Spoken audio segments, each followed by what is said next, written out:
Assalamualaikum warahmatullahi wabarakatuh. Alhamdulillah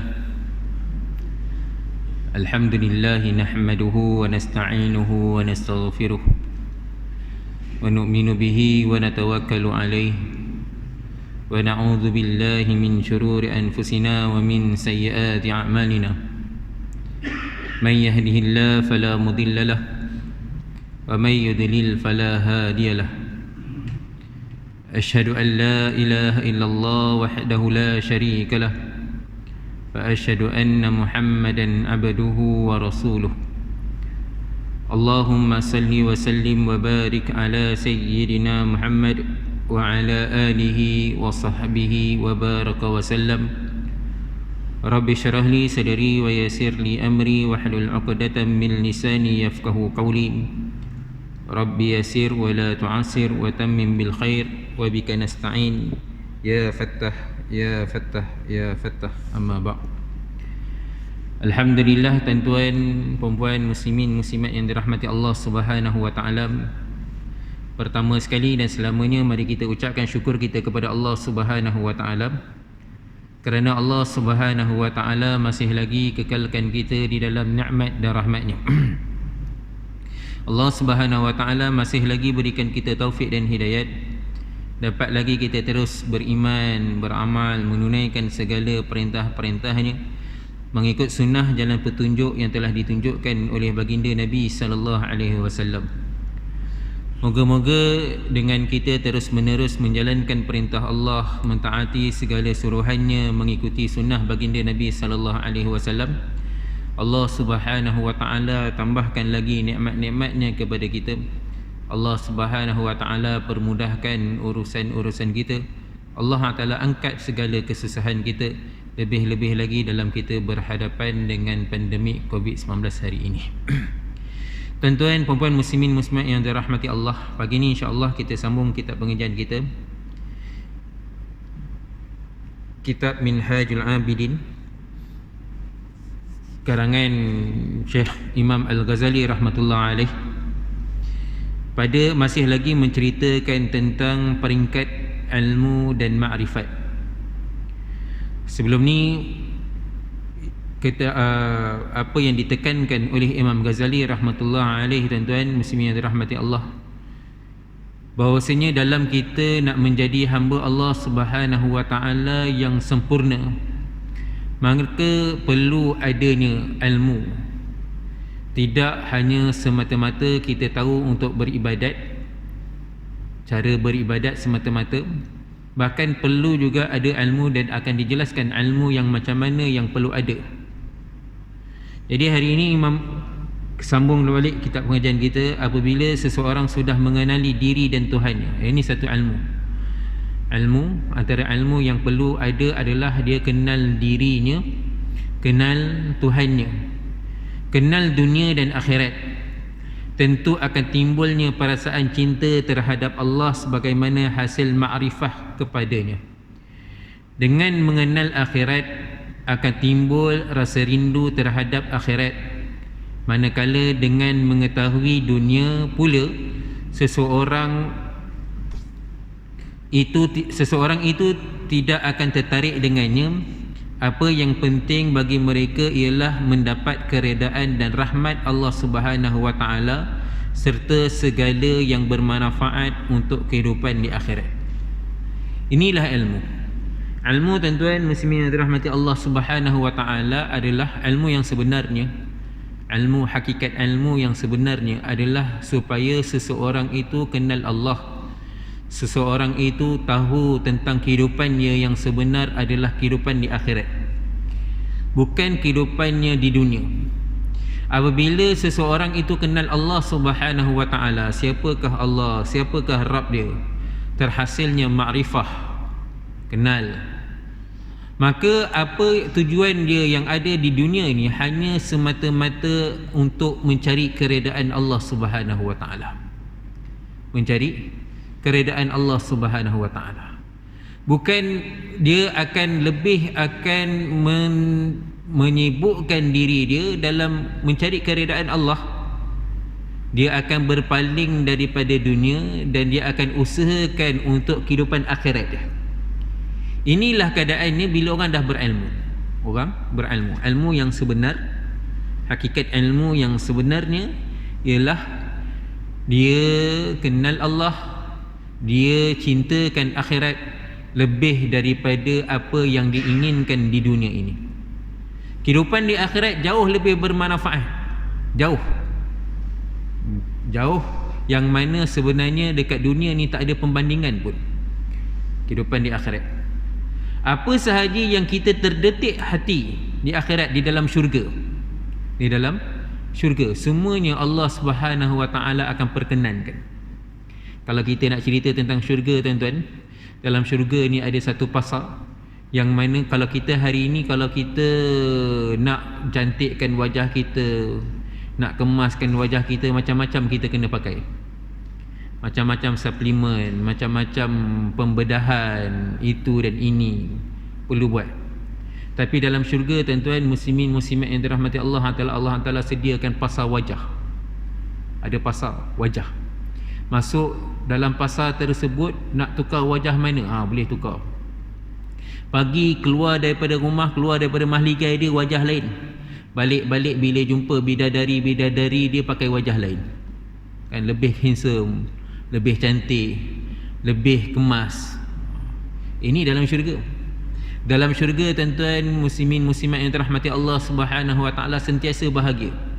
Dalam syurga, tuan-tuan perempuan muslimin muslimat yang dirahmati Allah taala sentiasa rasa ketenangan. Dalam syurga, tuan-tuan perempuan muslimin muslimat yang dirahmati Allah taala, orang akan sentiasa rasa cukup. Dalam syurga, tuan-tuan, dia tak akan ada rasa iri hati, dendam, dengki pada orang lain. Ini kehidupan dalam syurga. Dunia ni, tuan-tuan perempuan muslimin muslimat yang dirahmati Allah, apa sahaja kita nak buat kena usaha. Apa kita nak buat, kita kena usaha, kita kena buat. Dan juga, tuan-tuan perempuan dirahmati Allah Subhanahu wa taala, di dunia ini tak terlepas juga dengan kedengkian, ketidakketenangan, tak tenang. Kan, kita dah buat bagus lah, tengok-tengok ada orang dengki. Kita dah buat baik dah, tengok-tengok ada orang tak puas hati. Ini kehidupan dunia. Berbanding dengan kehidupan di akhirat, di dalam syurga Allah Subhanahu wa taala, Allah taala berikan penuh ketenangan, tak ada iri hati. Orang ni dapat mahligai singgasana dia daripada pasir. Orang ni dapat mahligai daripada mutiara, permata. Tak ada rasa dengki. Setiap orang dalam syurga, tuan-tuan perempuan yang dirahmati Allah taala, akan rasa dia punya nikmat ni paling hebat sekali. Dia, apa yang dia dapat tu adalah paling hebat sekali. Mungkinlah kadang-kadang dia tengok nikmat orang lain, dia rasa hebat nikmat ni, tapi dia tak akan rasa dengki. Ini kehidupan dalam syurga.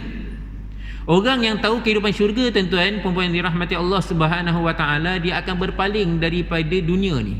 Dia akan kejarkan kehidupan dia yang sebenar di akhirat. Dia akan selamatkan dia daripada terjerumus di dalam neraka. Dia nakkan diri dia dimasukkan ke dalam syurga. Tuan-tuan perempuan muslimin muslimat yang dirahmati Allah taala, dunia yang kita kejar hari ni, kita nampak hari ni penting. Ada duit, kan, ada orang ada emas, ada harta benda, seolah-olah dia penting. Sampai satu masanya, tuan-tuan, masanya akan tiba, dunia ni dia akan keluarkan segala khazanah dia. Dunia ni akan keluarkan segala khazanah dia. Dalam hadis tu cerita dia bunyi dia iltaqa, dia akan memuntahkan segala khazanah dia. Tapi tuan-tuan perempuan muslimin muslimat yang dirahmati Allah taala, pada ketika itu tak ada orang pun nak akan ambil khazanah-khazanah yang ada dikeluarkan. Aku orang kata harta karun, tak ada orang nak ambil. Kerana apa? Ketika itu yang lebih penting hari itu, dia bukanlah nak dapatkan harta-harta ni, tetapi lebih penting hari itu bagaimana boleh hidup. Harta ni dah tak boleh nak menjadi satu sumber kehidupan. Dengan ada harta semata-mata ini bukan menyebabkan kehidupan. Orang nak cari makan, makanan dah tak ada dah ketika tu. Kan, binatang-binatang, haiwan-haiwan tak ada. Ada emas tapi tak boleh nak makan. Sampai masanya, tuan-tuan, ni zaman nak kiamat nanti. Ni cerita nak kiamat. Sampaikan bila keadaan tersebut, tuan-tuan, orang datang tengok harta berlambak-lambak ni, dia akan kata kepada harta ni, sebab kamulah aku ni bergaduh. Sebab kamulah aku ni, keluarga aku ni berbunuhan, perang saudara sebab harta. Hari ini tuan-tuan perempuan muslimin muslimat yang dirahmati Allah Subhanahu wa taala, kerana kan dunia, kerana kita nak memperolehi kesenangan dunia ni, kita nakkan kemewahan dunia ni, maka hari ini manusia ni bergaduh, berperang sesama sendiri. Ni. Dan kerana itu tuan-tuan perempuan muslimin muslimat yang dirahmati Allah Subhanahu wa taala, sebab tu bila kita kenal dunia ni, maka kita akan tahu dunia ni tak ada apa-apa pun sebenarnya. Akhiratlah segala-galanya. Dan untuk akhirat itulah kita kena jadi hamba Allah Subhanahu wa taala yang sebenar-benarnya, jadi hamba Allah taala yang mentaati perintah Allah, mengikuti sunnah baginda Nabi sallallahu alaihi wasallam. Jika demikian ini telah terpateri, terpahat di dalam hati, tentunya niatnya dalam segala urusan akan jadi baik, iaitu niat untuk menempuh jalan akhirat. Maka niatnya sah dan jauh dari sebarang kesalahan, kerana yang merosakkan niat adalah gurur yang tumbuh dari kecenderungan terhadap dunia, kemegahan dan harta bendanya. Tuan-tuan perempuan muslimin muslimat yang dirahmati Allah, apabila satu orang tahu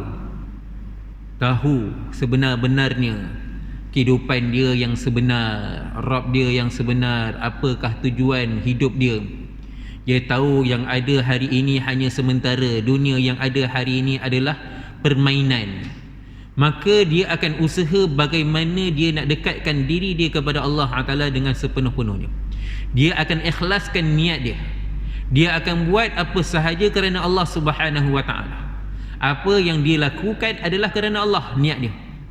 Dia akan dapat mengelakkan diri dia daripada terrosaknya niat dia, daripada dia terpedaya gurur, terpedaya dengan dunia. Satu orang bila dah kenal, hari ini tuan-tuan muslimin muslimat yang dirahmati Allah Subhanahu wa taala, kita ni bila kenal sesuatu keburukan, kita tahu tentang sesuatu benda yang bahaya, maka kita akan mengelakkan diri kita daripada perkara tersebut.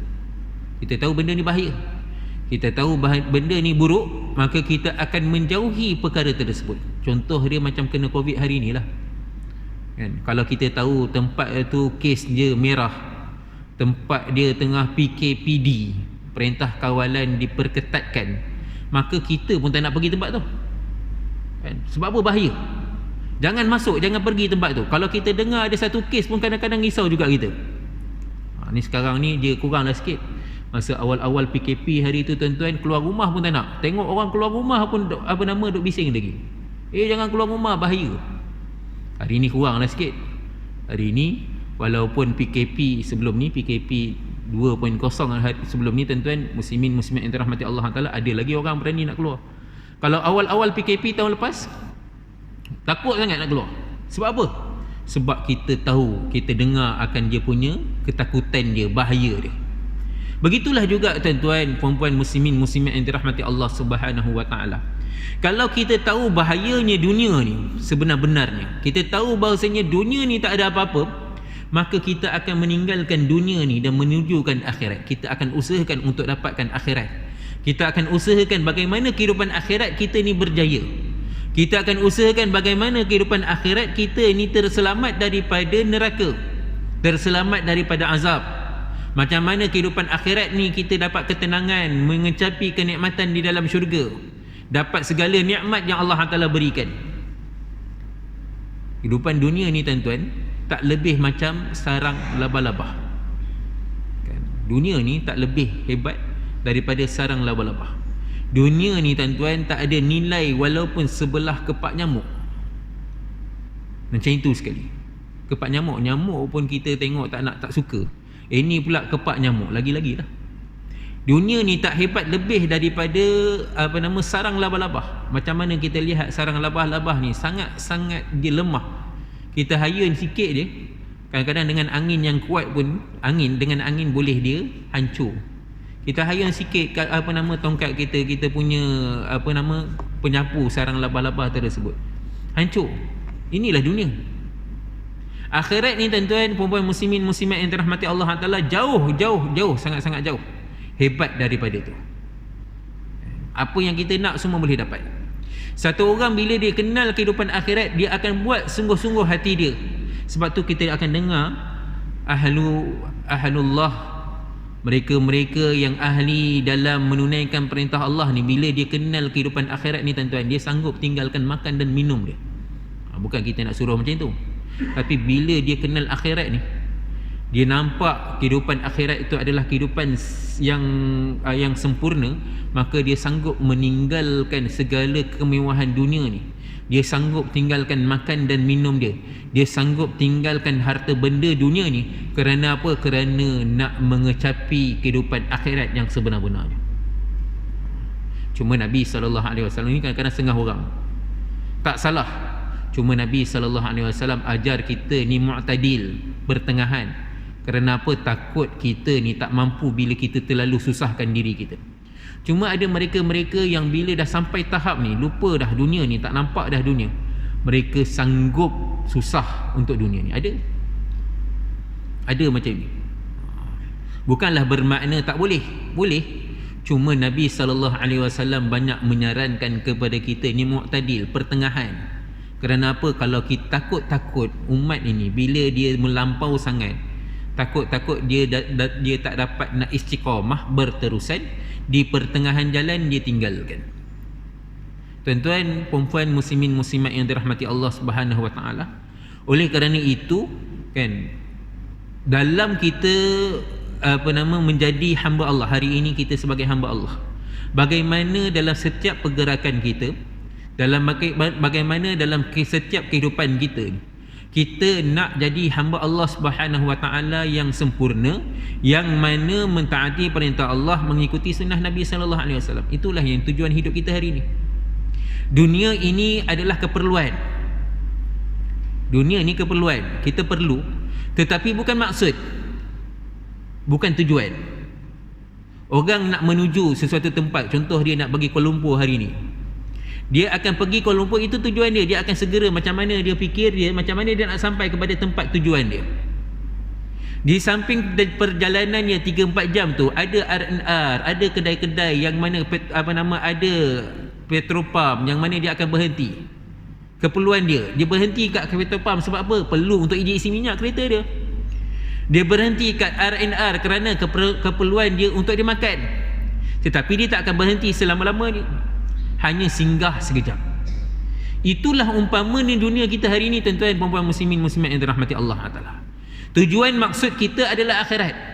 Maksud kita adalah Allah Subhanahu wa taala. Kita usahakan bagaimana kita nak sampai kepada Allah, kita nak sampai kepada kehidupan akhirat kita dengan sempurna, jadi hamba Allah Taala yang sempurna. Dunia ni hanya keperluan. Bagaimana untuk kita sampai kepada tujuan kita? Keperluan yang untuk sampai kepada tujuan kita. Bila kata keperluan, dia bukanlah sebagai kita nak usaha habis-habisan untuk dapatkan dunia, semata-mata nak sampaikan kepada tujuan. Orang kalau makan tengah-tengah jalan pun, tuan-tuan, dia tak akan makan betul-betul makan, kan? Takut nanti makan terlalu banyak, nanti kan jadi bertambah kenyang, tak boleh nak jalan, mengantuk. Kalau orang nak rehat pun, dia akan rehat sementara, sekejap je. Dia nak betul-betul rehat, dia sampai kepada tempat tujuan dia dulu, baru dia akan rehat. Begini keadaan dunia hari ini, tuan-tuan, muslimin muslimat yang dirahmati Allah Taala. Macam mana kita nak tuju kepada akhirat? Orang yang tahu tujuan dia, yang tahu keperluan dia, mana satu keperluan, mana satu tujuan, maka dia akan usaha ikut cara yang sepatutnya. Sedangkan yang dimaksudkan dengan ilmu ialah cara-cara untuk menempuh jalan menuju keredaan Allah dan yang dapat mendekatkan seseorang kepadanya, serta segala yang menjauhkan seseorang darinya. Inilah maksud ilmu. Kenapa kita menuntut ilmu? Ilmu kena faham. Berkali-kali bila kita sebut ilmu di sini, bukanlah ilmu yang kita faham ilmu dunia. Ilmu di sini adalah ilmu yang kita dapat dekatkan diri kita kepada Allah. Ilmu fardu ain, ilmu fardu kifayah, ilmu yang mana sumbernya daripada Al-Quran dan hadis. Ilmu yang sumbernya daripada Al-Quran dan hadis. Sebab apa kita menuntut ilmu? Kerana supaya kita tahu apakah cara, bagaimanakah jalannya untuk kita sampai kepada tujuannya.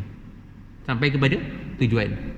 Kalau kita tidak menuntut ilmu, kita tidak tahu apakah tujuan kita yang sebenarnya, maka kita akan habiskan masa kita dengan keperluan. Bila kita tidak tahu apa tujuan kita, kita tak tahu macam mana nak uruskan keperluan kita, maka lama kelamaan kita akan habiskan masa kita dengan keperluan, akhirnya kita tak sampai kepada tujuan kita. Ini ilmu. Ilmu adalah untuk membandingkan keadaan tujuan kita dan keperluan kita. Nak bandingkan mana satu tujuan, mana satu keperluan, mana satu perkara yang perlu kita lebihkan, mana perkara yang perlu kita kurangkan, mana perkara yang mana kita perlu dahulukan, mana perkara yang perlu kita kemudiankan, mana perkara yang perlu kita ambil, mana perkara yang perlu kita tinggalkan. Ini ilmu. Dengan ilmu. Sebenarnya tuan-tuan, kalau kita nak dapat dunia pun perlukan juga ilmu, pengetahuan. Kalau orang tak ada pengetahuan, misalnya tak ada pengetahuan untuk memperoleh dunia, nak buat rumah contoh, engineer, arkitek, dia nak buat rumah, nak buat satu orang bina rumah, dia nak buat rumah tapi dia tak ada ilmu untuk buat rumah, dia tak dapat nak buat rumah. Dunia pun, ilmu dunia pun, untuk dapat menghasilkan dunia pun kita perlu ada ilmu ni. Ini lebih-lebih lagi untuk akhirat, untuk kehidupan kita yang abadi. Lebih-lebih lagi kita perlukan ada ilmunya, supaya apa? Supaya kita dapat sampai kepada tujuan kita dengan sebenarnya. Semua itu ada hubungannya dengan ibadat batin yang akan memperbaiki atau merosakkan ibadat lahir. Contohnya ialah ikhlas. Ikhlas menjadikan ibadat lahir itu, ibadat zahir itu jadi baik, sedangkan riak merosakkan ibadat zahir.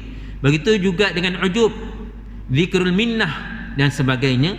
Semuanya itu akan pengarang ataupun Imam Ghazali rahmatullah alaih terangkan dalam bab-babnya tersendiri. Jadi tuan-tuan perlu, kerana itu ibadat batin, ilmu batiniyah ni, ibadat batin, ikhlas, menjaga diri, jauhkan diri daripada takabur, jauhkan diri daripada riak, jauh diri daripada ujub. Zikru minnah ni mengungkit-ungkit akan kebaikan, mengungkit tentang kebaikan dia.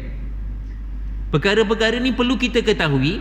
Macam mana nak dapat ikhlas, macam mana kita nak dapatkan takwa, bagaimana kita nak dapatkan sabar, bagaimana kita nak dapatkan tahammul.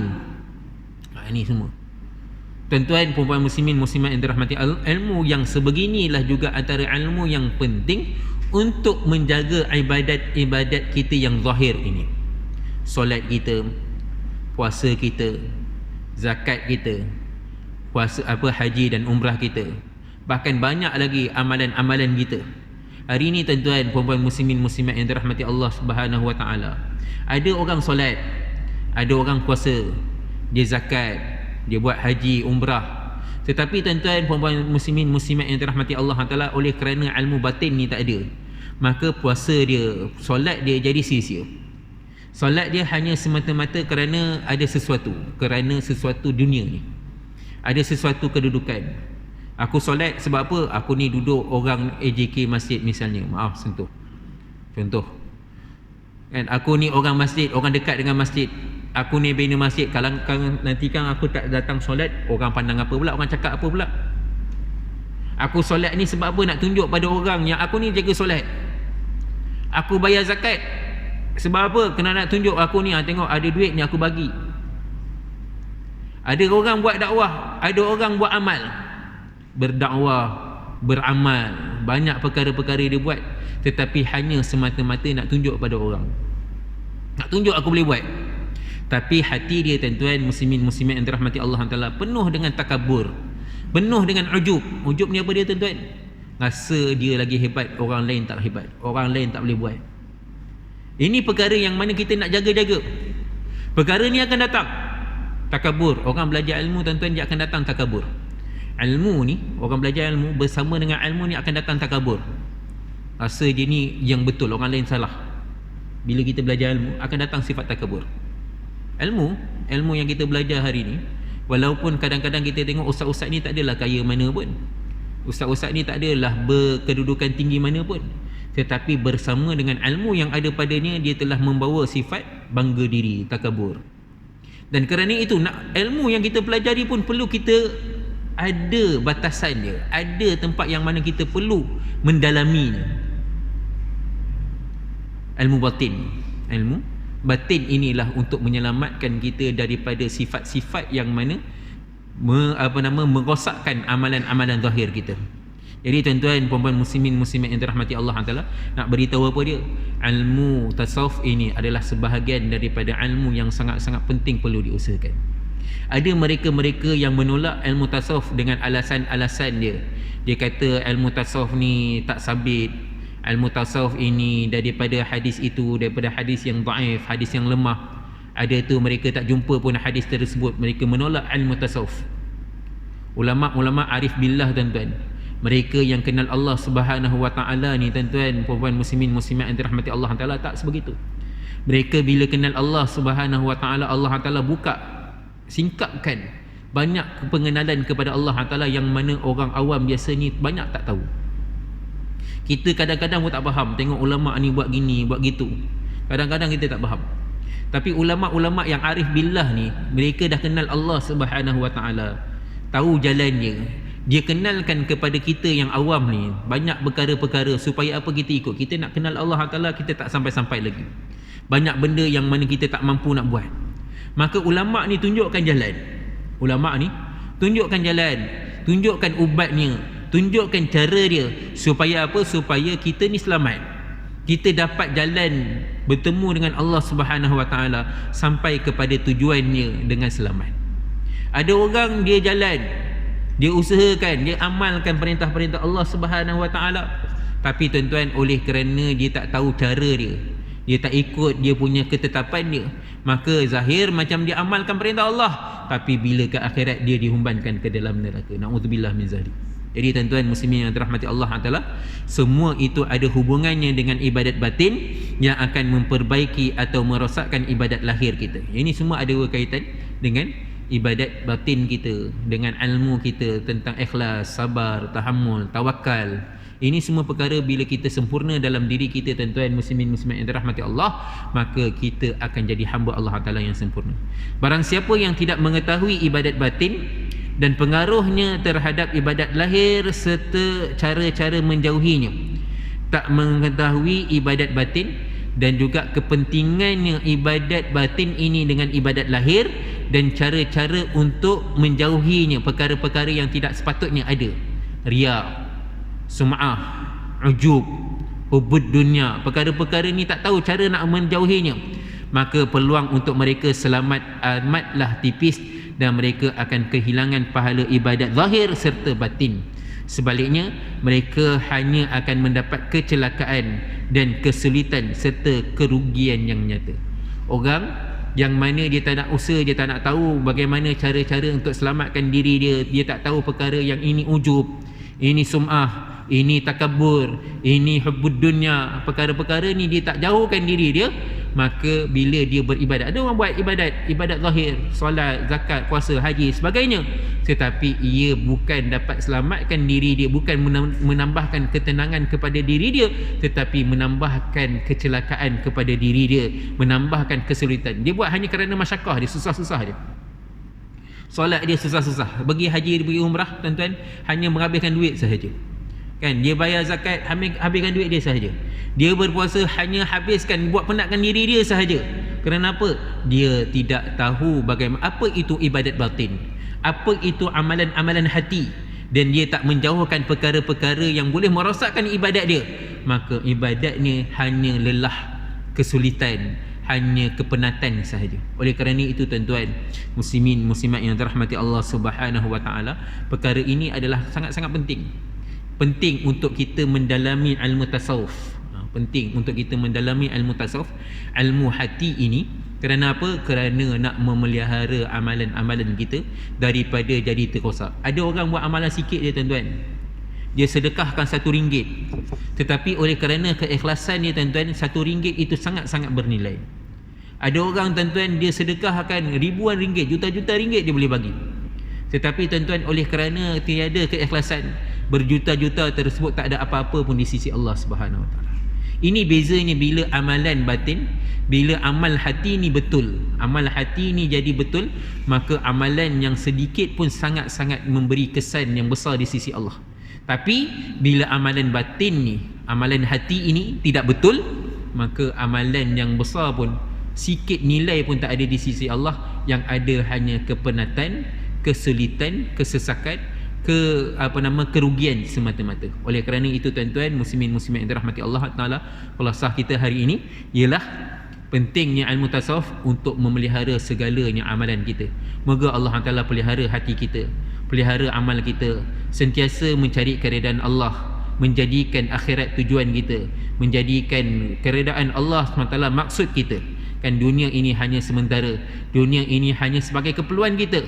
Boleh kita nak usahakan, tetapi berpada-pada dalam mengusahakan dunia. Moga yang baik ini datang daripada Allah Subhanahu Wa Taala. Yang lemah kurang kelemahan diri saya minta maaf, minta ampun. Kita tutup majlis dengan tasbih kafarah dan surah Al-Asr. Subhanallah bihamdihi, subhanakallah bihamdika, asyhadu an la ilaha illa anta, astaghfiruka wa atubu ilaik. Bismillahirrahmanirrahim.